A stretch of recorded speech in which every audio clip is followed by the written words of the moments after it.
Hace 2 semanas que venimos hablando de un tema y todos los medios de comunicación están hablando de un tema que tiene que ver con la desaparición de Loan, este chico en Corrientes que está en principio desaparecido, que bueno, se han especulado con una cantidad enorme de teorías, de hipótesis del caso.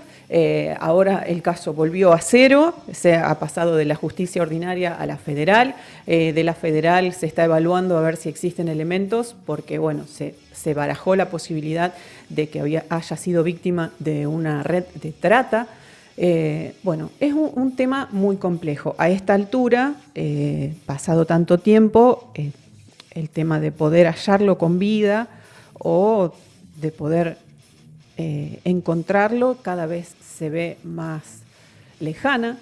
Y bueno, puntualmente, al ser este tema relacionado con una estructura de trata de personas, obviamente queremos tocar este tema y hablar puntualmente de qué se trata, más allá de cómo se resuelva el caso de Loan, que fue el que trajo un poco a los medios y a la discusión diaria el tema de la trata, que si bien no se habla demasiado sobre ese tema, sí de otro tipo de delitos, narcotráfico o algún otro tipo de violencias y demás, el tema trata es un tema que está vigente, que funciona lamentablemente desde hace muchísimos años, y que no se discute ni se difunde mediáticamente de la manera que se necesita para poder prevenir estas situaciones, porque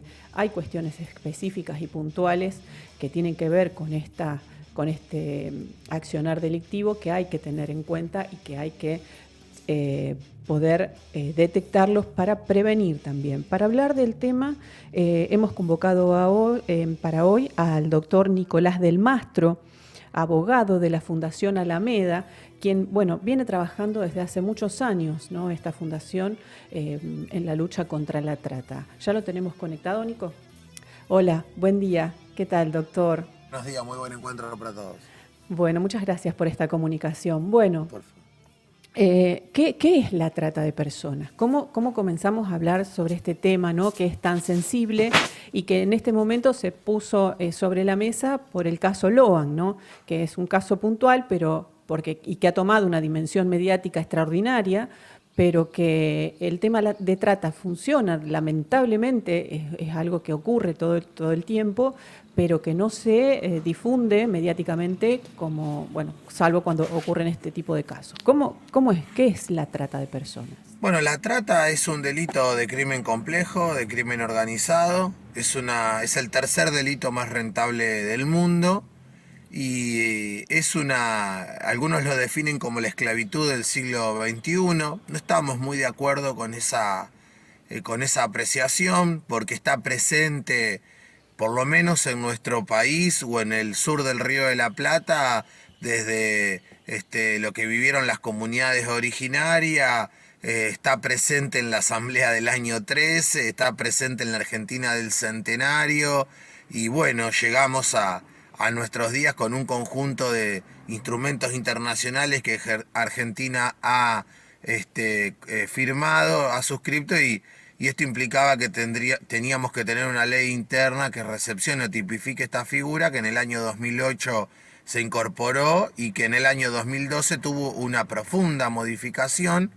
Por lo tanto, llevamos más de 10 años con esta figura que en el fondo lo que tiene como objeto es entender a una persona como un objeto, como una cosa, y obtener lucro a partir del cuerpo de una persona explotada, cuando esa finalidad puede tener diversas modalidades, tanto en la explotación sexual, en la laboral y otras modalidades nuevas que estamos advirtiendo en el último tiempo, vinculado a la virtualidad, vinculado a otros métodos de captación, otros medios comisivos.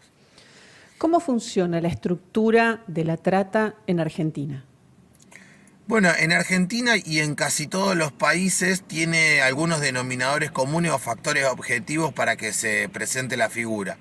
Primero, es un delito en donde implica una logística, una estructura, una organización. Por lo tanto, no es una conducta típica que comienza, se desarrolla y podemos ver, digamos, el hecho concluido, sino que tenemos pasos, etapas en los cuales pueden intervenir diversas personas.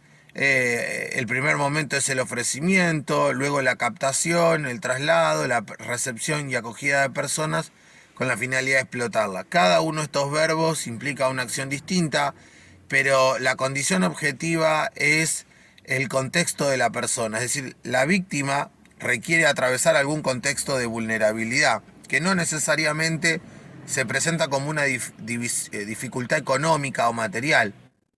Puede ser, por ejemplo, la situación es vinculada a la salud mental, a los consumos problemáticos y las adicciones. Por ejemplo, pertenecer a algún colectivo hipervulnerable. Por ejemplo, ser migrante. Y la figura también contempla que es de ingreso y de salida al país. Por lo tanto, no necesariamente tienen que ser migrantes internacionales. Pueden ser personas en un contexto de desarraigo de nuestro esquema federal. Puede ser también alguna persona, como hemos encontrado en los últimos años, con alguna discapacidad. Es un colectivo que se ve afectado por los captores, los tratantes, en donde la persona no puede pedir ayuda, por ejemplo.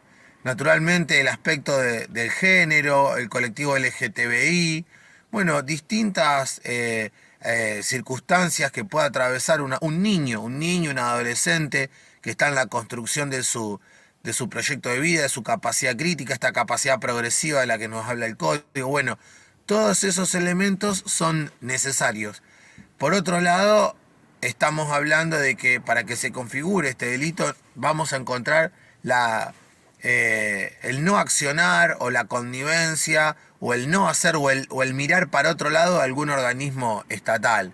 Es decir que vamos a estar en presencia de algún entramado del dispositivo de Estado institucional que no hace lo que debe hacer, digamos, ¿no? Entonces, bueno, en nuestro país, vos me preguntabas cómo se adapta. Bueno, a cada una de nuestras provincias de manera distinta, a cada una de nuestras economías y flujos de bienes y servicios. Por eso es necesario que el Estado prevenga a través de organismos que la ley sabiamente ha creado, que garantizan el multicontrol y que permiten un trabajo federal. Por eso tenemos un Consejo Federal de Lucha contra la Trata, un Comité Ejecutivo de Lucha contra la Trata, una línea de denuncia anónima y gratuita que coadministran dos poderes del Estado. Pero bueno, en el último tiempo hubo un decreto, otro DNU, que no es estudiado públicamente, que ha afectado y ha concentrado esos organismos en el Ministerio de Seguridad con un enfoque netamente policial, y nosotros creemos que ahí está la consecuencia, que son estos casos como el que estamos viviendo en Corrientes. Claro, se ha desfinanciado, ¿no? En este último tiempo los organismos que se encargaban de la lucha contra la trata. Este Sí, gobierno lo ha hecho la en muchas consecuencia es áreas. esa, es decir, no entender que no estamos hablando de superestructuras burocráticas como con capas geológicas en el Estado que lo vuelven mórbido. No, todo por el contrario. Claro. Cuando tuvimos la experiencia nosotros de poder gestionar este organismo, llegamos y encontramos un puñado de técnicos que detrás de un escritorio en la ciudad con mayor ingreso per cápita del país trataba de aproximarse a la trata. Bueno, claramente este no era el enfoque, porque las estadísticas demostraban que solamente se rescataban víctimas de trata en no más de 8 provincias. Y eso no es así, porque la trata es un delito que no hace distinción político-partidaria, ni social, ni etaria, y lo que hace es corromper toda una comunidad que desvanece sus redes, sus vínculos. Entonces empezamos a trabajar en las provincias, involucrando a los gobiernos provinciales, a los municipios, a las fuerzas vivas, al tercer sector, a la sociedad civil, en estas mesas de articulación institucional, y esto se discontinuó, sumado a despidos en la línea de denuncia, a despidos en el Programa Nacional de Rescate, que es el primer programa de acompañamiento a víctimas, y sumado a la eliminación y discontinuación de los programas de restitución de derechos. Estamos hablando de un delito que no tiene como objeto cosas, sino personas, por lo tanto no nos pasa como en el narcotráfico, que incinerar o incautar drogas o armas no es lo mismo que restituir o construir o reconstruir un horizonte de vida posible de las víctimas. Claro. ¿Hay algún dato estadístico de personas desaparecidas, posibles víctimas de trata en Argentina? ¿Tenemos alguna estadística de ese tipo? Bueno, ahí hay que distinguir varias figuras, ¿no? La desaparición de una persona no necesariamente implica un delito. Ahora, las características, el contexto, el anoticiamiento que debe generarse ante la desaparición puede brindar elementos de ante qué circunstancias esa persona no se encuentra en su centro de vida. Una persona básicamente no está en su residencia porque se fue porque quiso, y esto dependerá de su edad y esta capacidad progresiva, o porque fue víctima de un delito, o porque se fue porque quiso y terminó siendo víctima de un delito. En cualquiera de los tres casos, el Estado tiene la obligación de buscar a esa persona. Claro. Y nosotros lo que advertimos es que ese anoticiamiento primero puede permitir advertir al Estado, al organismo que se encarga de esa recepción y de la investigación o de la búsqueda, mejor dicho, en nuestro caso, por ejemplo, el MPA, puede advertir si hay elementos de algunos indicios de delitos complejos o de otro entramado. Y las recomendaciones de la Corte Suprema, la jurisprudencia, mejor dicho, y la jurisprudencia de la Corte Interamericana de Derechos Humanos, a partir de un caso famoso de México, establece el criterio que debe trabajarse con la hipótesis o la posibilidad de mayor gravedad. Y de ahí nosotros que creemos en la figura de la desaparición forzosa, y de ahí la posibilidad de que intervenga la justicia federal. A ver, ¿cuál es la proporción entre la desaparición y la trata? Es muy chica, es el 3% de los casos de las personas desaparecidas son víctimas de trata. Ahora, el Estado registra esa desaparición, esa búsqueda, y es como el inicio de una gran cadena de una investigación que puede dar con infinidad de delitos, como lo que estamos viendo alrededor del contexto del caso Loan.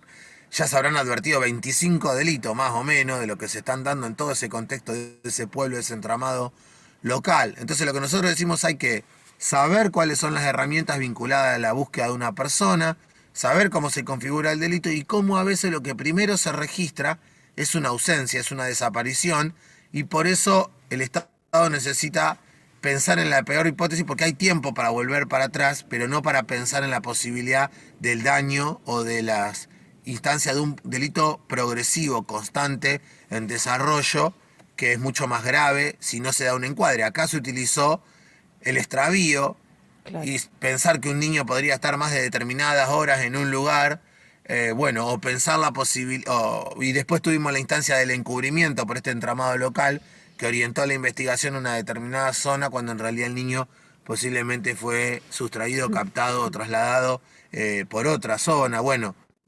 En fin, en definitiva, y estamos escuchando, hemos visto que se intentaba buscar al niño con postas, con golosina, claro. Ahora estamos viendo la posibilidad de que algún de la fauna silvestre, sí, se haya dañado al niño. La verdad que estamos escuchando abordajes poco serios, y con el dolor que implica ponerse en el lugar de esa familia, esa madre, yo diría, que está buscando a su hijo. Sí. Bueno, Nicolás, muchísimas gracias por esta comunicación con Se Presume Culpable. Lamentablemente se nos terminó el programa, pero seguramente seguiremos hablando de este tema en tanto, así lo ameriten las circunstancias. Por favor, a disposición, los agradecidos somos nosotros. Solamente recordar que si alguien tiene información de Loan, debe llamar a la línea 134, que es la línea que el Ministerio de Seguridad, a través del Sistema Federal de Búsqueda de Personas, tiene una recompensa de 5 millones de pesos para esa información. Esa es una llamada anónima, gratuita y nacional. Y en los casos de trata, la principal herramienta para evitar todo esto y activar el protocolo federal único de articulación es la línea 145-145. Cualquier persona puede llamar. Es una llamada que queda grabada 6 meses y que permita un formulario que da lugar a una investigación preliminar para que la justicia federal, a través de la PROTEC, la Procuraduría Antitrata, pueda intervenir en estos casos. Excelente. Bueno, Nicolás, muchísimas gracias. Hasta otro momento. Gracias a ustedes, buenos días. Buenos días.